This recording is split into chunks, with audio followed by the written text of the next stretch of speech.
that as well myself. So ji,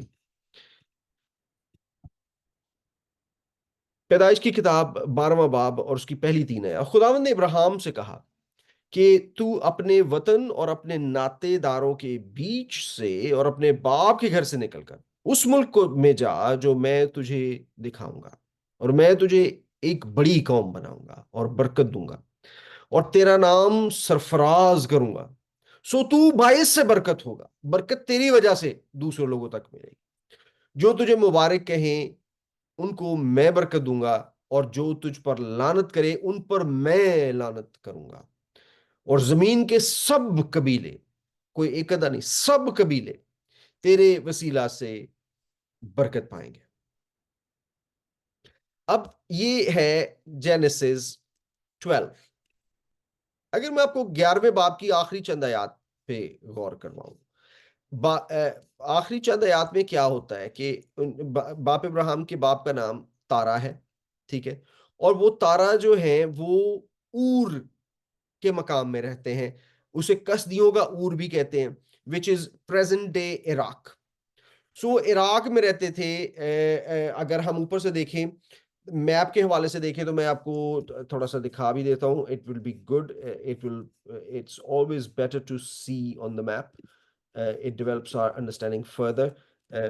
Mesopotamia, Mesopotamia, yeah. जी, आप ये देख पा रहे हैं? ओ, ओ, मैं ये तस्वीर ही आपको दिखाना चाह रहा था।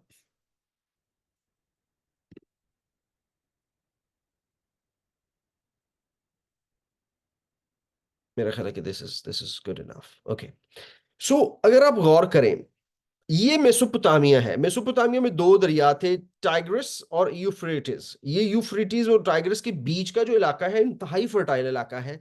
इसको यहाँ यहाँ से ये इराक है, करंट इराक है यहाँ पे, और यहाँ से यहाँ पे करके कुवैत है, इराक इधर करके है, और ये साथ है ईरान है।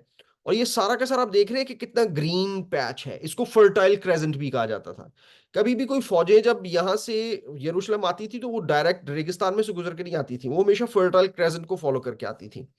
यहाँ पे नॉर्थ में गैलिली है, जिसे उसी इसीलिए गैलिली ऑफ द नेशंस भी कहा जाता है। उसे गैलिली ऑफ द नेशंस इसलिए कहा जाता है कि क्योंकि वहां से सारी कौमें यहीं से आती थी। किसी ने यूरोप, किसी ने अफ्रीका जाना है ना, किसी ने मिस्र जाना है, तो उसने इसी फर्टाइल क्रेजेंट को फॉलो करके यहां से आना है, फिर यहां से गुजर के यरूशलेम से और गुजरते हुए और उसने मिस्र में जाना है। अब बाप इब्राहिम के जो वालिद दादा थे, जिनके बारे में हम यहाँ पे पढ़ रहे हैं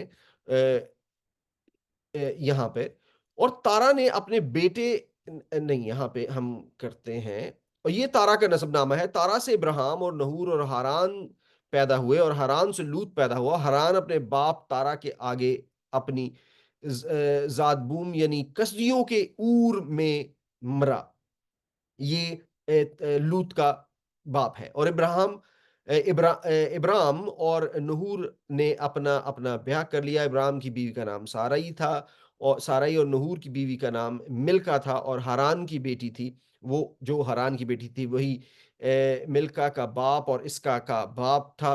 और साराई बांझ थी, उसके कोई बाल बच्चा ना था, ये हम सब जानते हैं। और तारा ने अपने बेटे इब्राहिम को और अपने पोते लूत को, जो हरान का बेटा था, और अपनी बहू सारी को, जो उसके बेटे इब्राहिम की बीवी थी, साथ लिया, और वो सब कसदियों के ऊर से रवाना हुए और केनान के मुल्क में केनान के मुल्क में जाए, और वो हरान तक आए और वहीं रहने लगे।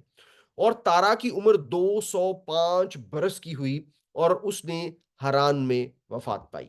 अब ये देखिए, हरान जो है, हरान यहां पे करके है इस वक्त करंट डे सीरिया और टर्की के बॉर्डर पे करके वो इलाका आता है। हरान इधर करके है, और कसदियों का ऊर यहां पे था। अब यहां से कसदियों के ऊर से तारा ने अपनी, वो बुत बनाते थे, बुत बनाने का उनका काम था, वहां से वो छोड़कर यहां से चले और इस फर्टाइल क्रेसेंट को पूरा चलते चलते यहां पर आके बसने लगे। अब यहां पर वो थियोलॉजियंस मानते हैं कि वो काफी अरसा यहां पर रहे थे, एक long time they stayed here. बाप इब्राहिम जो थे वो छोटे थे जब वो वहां से चले, मतलब वो यंग थे, ही वाज नॉट, उनकी शादियां हुई थी, वो यंग थे। सो वो जब यहां से आके यहां रहने लगे तो काफी अरसा यहां रहे। लेकिन जब उनके बाप की डेथ हो गई, यानी कि तारा की डेथ हुई, बाप इब्राहिम के वालिद की डेथ हुई, उन्हें यहां पे दफन करने के बाद खुदा ने पहली बार बाप इब्राहिम से कहा कि तू यहां से हारान को भी छोड़ और वहां चल जा, मैं तुझे बताऊंगा। और उनको वो यहां से लेकर यहां पे ले आए। ये डेड सी है, ये ब्लू सा जो डॉट में नजर आ रहा है, ये दरिया यर्दन है, रिवर जॉर्डन है। और दरिया जॉर्डन के टॉप पे जैसे तबरियास की झील भी हम कहते हैं, वो है। अब आप ये बात समझिए, जो मेरा पॉइंट है, मैं ये आई थॉट कि मैं आपके साथ थोड़ा सी डिटेल इसकी शेयर कर दूं, लेकिन आप इसको मेरे पॉइंट को समझने की कोशिश कीजिएगा। बाप इब्राहिम से खुदा जब मिलते हैं तो बाप इब्राहिम को खुदा कहते हैं कि मैं तुझे एक कौम बनाऊंगा, बल्कि कौमों का बाप बनाऊंगा। क्या उम्र थी उनकी उस वक्त? 75 साल, 75 years। और कोई बेटा नहीं है, कोई बेटी नहीं है। And God made a promise to him. और खुदा ने कहा कि तू इंतजार कर, I am going to bless you. और बाप इब्राहिम 75 साल से वेट कर रहे हैं। 76, 77, 78, 79, 80, 5 साल गुजर गए, कुछ नहीं हुआ। 6 साल गुजर गए, 7 साल गुजर गए, 8 साल गुजर गए, 9 साल गुजर गए, 10 साल जब गुजरे तो बहुत सारे बाप इब्राहिम के दिल में भी शक आता होगा कि यार, खुदा ने मुझे चंगे भले सी सेटल सा हरांज, मेरा बाप कसदियों का उर छोड़ के यहां पर आया, हम यहां पे सेटल हुए, और खुदा ने मुझसे बात की, जिसने मुझे कहा कि मैं तुझे कौमों का बाप बनाऊंगा। और उसके उसके इस प्रॉमिस पे मैं जॉइन हरान भी छोड़ के नीचे किनान के मुल्क में आ गया हूं। लेकिन 10 साल गुजर गए हैं। लोग उससे पूछते होंगे कि तू कौन है, क्योंकि उस वक्त लोग, ये बहुत कॉमन था कि लोग अपने खुदाओं को बहुत पूछते थे और उनका नाम बताते थे। तो पूछते होंगे तेरा खुदा कौन है। या हो सकता है वहां पे अब्राहम बताते हो कि मुझे मेरे खुदा ने कहा है कि मैं तुझे कौमों का बाप बनाऊंगा। तो लोग पूछते होंगे कितने बच्चे हैं, तो कहता होगा बच्चा कोई नहीं मेरा। तो मजाक भी उड़ाते होंगे।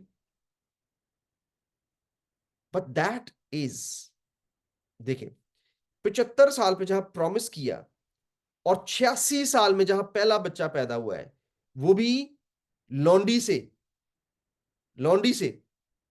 वो भी माँ अम्मा सारा ने सोचा कि मैं कोई हेल्प कर देनी है, लेकिन हमें खुदा की हेल्प करने की जरूरत है। जब भी हम खुदा की हेल्प करेंगे ना तो प्रॉब्लम हो जाएगा, हम प्रॉब्लम में फंस जाएंगे।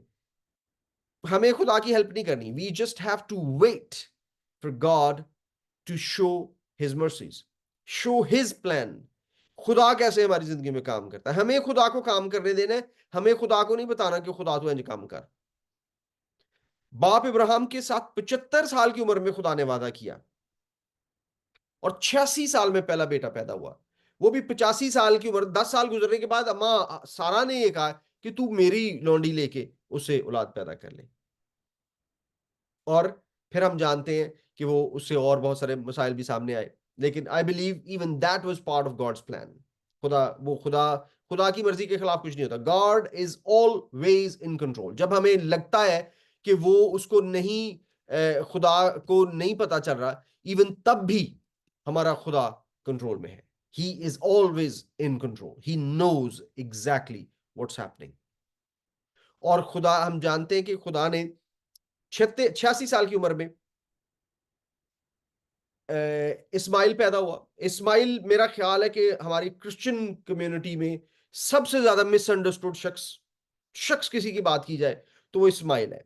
इस्माइल को लोग बुरा समझते हैं। इस्माइल, आप मुझे मैंने कभी किसी क्रिश्चियन को नहीं देखा जिसने अपने बच्चे का नाम इस्माइल रखा हो। इसहाक रखने वाले बड़े बच्चे नजर आ जाएंगे, बड़े पेरेंट्स नजर आए। इस्माइल मैंने किसी बच्चे का नाम नहीं देखा, और लोग नहीं रखते। क्यों? क्योंकि वो समझते वो लौंडी की औलाद।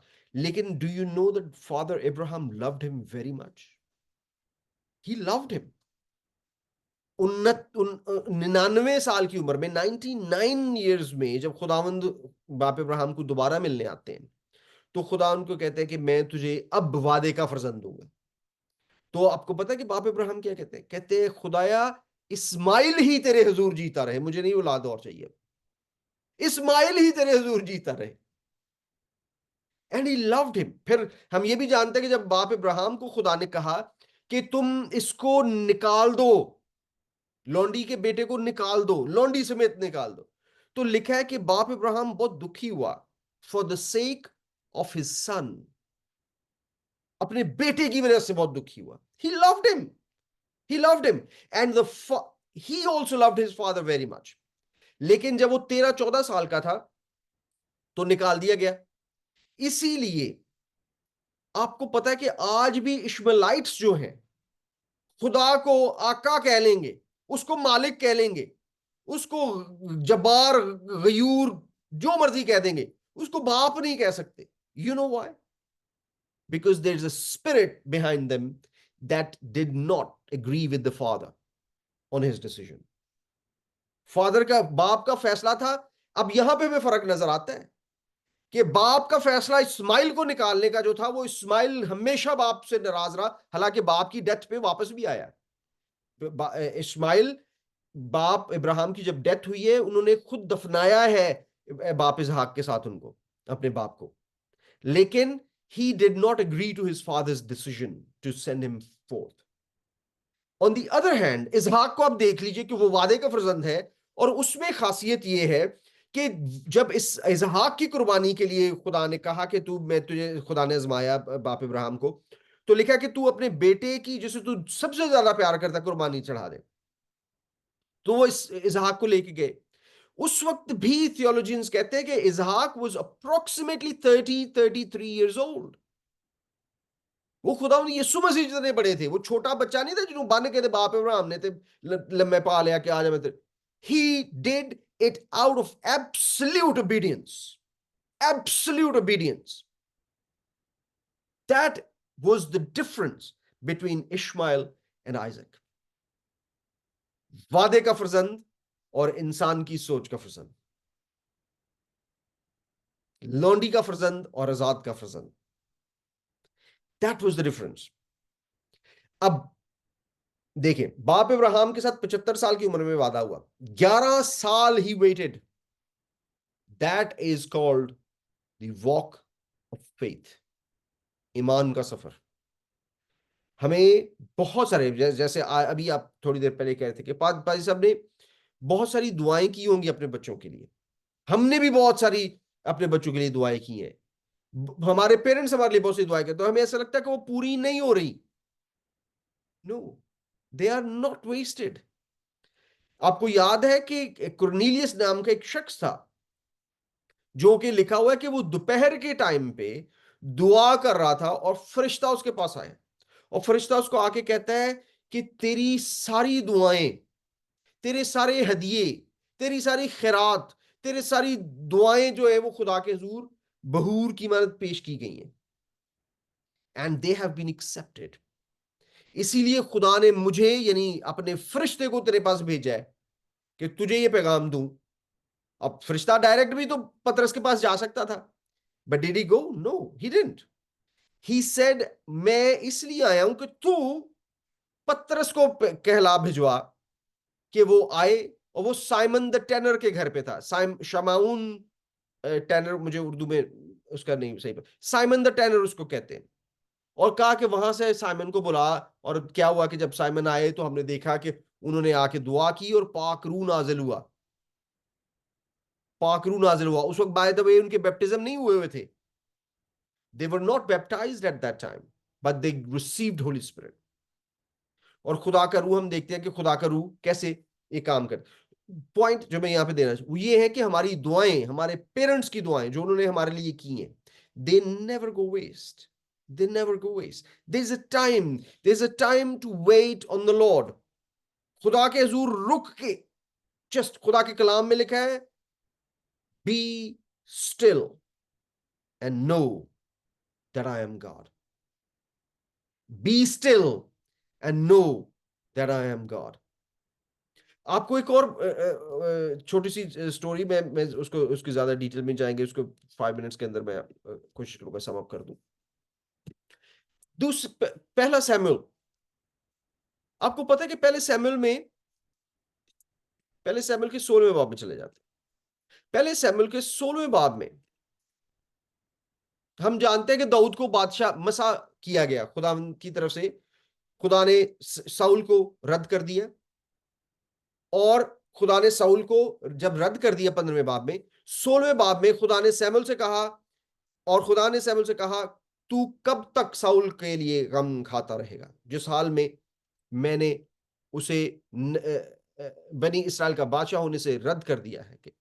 सो खुदा ने उसको रद्द कर दिया। खुदा ने उसको कहा, बेफिक्र हो जा, उठ, जा, और जाकर जो है तू मसा कर नए बादशाह को। और वो किसको मसा करता है, यहां से पढ़ सकते हैं हम, 12वीं आयत से पढ़ सकते हैं, बल्कि 11वीं आयत। फिर सैमुअल ने यस्सी से पूछा, क्या तेरे सब लड़के यही हैं? उसने कहा, सबसे छोटा अभी रह गया। उसका बाप उसको इस काबिल भी नहीं समझता था कि उसको नबी के सामने पेश करे। सैमुअल जैसी जो है, जैसी अपने बेटे दाऊद को इस काबिल भी नहीं समझते थे कि वो उसको बादशाह के सामने पेश करें। और लिखा है कि उसको पेश ही नहीं किया। He did not present him to the prophet. लेकिन सैमुअल सोच रहा था कि ये शायद सबसे ऊंचा वाला बड़ा जो बेटा है, ये बादशाह के लिए खुदा मसा। खुदा ने कहा, नहीं, जो तू देखता है मैं वो नहीं देखता। इंसान जो चीजें देख रहा है वो खुदा नहीं देख रहा। और खुदा ने उसको कहा कि तू, ये इनमें से कोई भी नहीं है। सो उसने फिर उसे पूछा कि तेरा कोई और बेटा तो नहीं? उसने कहा, सबसे छोटा भी रह गया है, वो भेड़ बकरियां चराता है। सैमुअल ने यसी से कहा, उसे बुला भेज, क्योंकि जब तक वो यहां ना आ जाए हम नहीं बैठेंगे। सो वो उसे बुला कर अंदर लाया। वो सुर्ख रंग का और खूबसूरत और हसीन था। और खुदा ने फरमाया, उठ और उसे मसा कर, क्योंकि वो यही है। तब सैमुअल ने तेल का सींग लिया और उसे उसके भाइयों के दरमियान मसा किया, और खुदावंद की रूह उस दिन से आगे को दाऊद पर रोज जोर से नाजल होती रही। फिर सैमुअल उठकर रामा को चला गया। अब यहां पे क्या हुआ, अब आप गौर कीजिएगा। It's not just about waiting, it's not just about waiting, it's about waiting and being humble. Wait and see what God says to you. और जब वो वेट करता है और इंतजार करता है, तो क्या होता है, अब वो उसको पता है कि मुझे खुदा की तरफ से, खुदा के नबी ने, सैमुअल नबी ने, जो कि उस वक्त का काजी है, उसने मुझे बादशाह का मसा दे दिया। ही anointed him with the anointing of the king। और उससे अगली आयत में, 14वीं आयत में क्या लिखा हुआ है कि अभी वो जी उसको कहां भेज दिया उन्होंने, दाऊद साउल के दरबार में बरबत बजाने के लिए। मैं तो ये सोचता हूं, मैं तो ये सोचता हूं कि अगर मुझे मसा किया होता और मुझे कोई कहता कि, मैं फर्ज करूं कि मुझे खुदा का नबी आए और मुझे कहे कि सैमसन, तुझे खुदा ने इंग्लैंड का बादशाह मसा कर दिया, इंग्लैंड का बादशाह तुझे मसा कर दिया, और मुझे किंग चार्ल्स की तरफ से मैसेज आ जाए कि यार मनु ना एक मालिशी चाहिए, वो कहना जी सैमसन बड़ी अच्छी मालिश करता है, बुला लिया मैनू, ए मेरी मालिश करेगा। तो मैं कहा, बादशाह सलाम, मैं तो धौन ला देंगे, मैं तो मसा मिले थे खुदा वालों। और ऐसे नबी ने किया जिन्होंने सारी दुनिया मानती है कोई नबी है। लेकिन Dawood actually went and served in the palace of the king. और 17वें बाब में आप जब देख रहे हैं, जब जाती जूलियत को भी जनाब दाऊद मारते हैं, और वहां पे इवन के उसको भी नहीं पता, वहां पर भी दाऊद बादशाह के मसा के अंदर है, बादशाह के मसा के अंदर है। और जब भी, and all the time, every time, जब भी खुदा ने दाऊद को साउल को दाऊद के हाथ में दे दिया, he was the king, he was the king, लेकिन उसने कहा कि नहीं, मैं इससे बदला नहीं लूंगा क्योंकि ये खुदा का ममसू है। सो आपने मैं ये बात हमेशा ज़हन में रखनी है। First of all, you wait on the lord. खुदा जो वादे करता है, खुदा जो आपको प्रोमिसेस देता है, खुदा जो आपको जिन चीजों का उसने आपसे वादा किया है, you have to wait and they will come true. They will come true. God is not a God that lies. हमारा खुदा झूठ नहीं बोलता, हमारा खुदा झूठे वादे नहीं करता। हमें ऐसे लग सकता है कि ये पता नहीं ये वादे पूरे होने के नहीं होने, मुझे तो नहीं लग रहा कि ये पूरे पूरे होते हुए नजर आ रहे हैं। But when God promises, he fulfills them. और आप कितने ऑनेस्ट हैं, that will determine the faithfulness of God to and his promises to you. So आप हमेशा खुदा के when God calls you and when God gives you a promise, wait on him, wait on him and see how great he is, and his promises will always come true. खुदा का कलाम बारहा हर जगह different जगहों पे नबियों के through, लोगों के थ्रू हमें बताता है उसके वादे सच्चे हैं, उसके वादे कभी झूठे नहीं जाते। हम चले जाते हैं इस दुनिया से, मैं शायद चला जाऊं, लेकिन मेरे साथ जो किए हुए वादे हैं वो कभी नहीं जाएंगे, क्योंकि खुदा के कलाम में लिखा है कि उसने वो मुझे बनाए आलम के पेशतर से, before the foundation of the earth he knew me. और उसने मुझे जाना है, वो मुझे जानता है, वो मुझे पर्सनली जानता है। इससे पहले कि मेरे माँ बाप ने, इससे पहले कि आदिल और जैस्मीन ने अपनी बेटी की शक्ल देखी, she was known to God. She was even known to God even before she was conceived in the womb of Jasmine. That's how great our God is. And never ever doubt the promises that God makes to you. If God has not made a promise, wait on him. Don't हम अक्सर क्या करते हैं, दुआ करते हैं और हम कहते हैं बस खुदा छेती छेती गाल कर, मैं बहुत बिजी है, मैं काम पे भी जाना है। No, you wait on the Lord. You sit with him. आप एक टाइम मुकर्रर कर लें कि खुदा, this is the time I will sit with you. An hour, 2 hours a day. Keep sitting with him. Keep sitting with him. Ask him to speak to you. He will speak. Our God is a faithful God. Our God is a wonderful God. And his promises never fail. God bless you. मैं उम्मीद करता हूँ कि आज के कलाम के वसीले से मुझे भी और आप सबको भी बहुत बरकत मिलेगी। God bless you.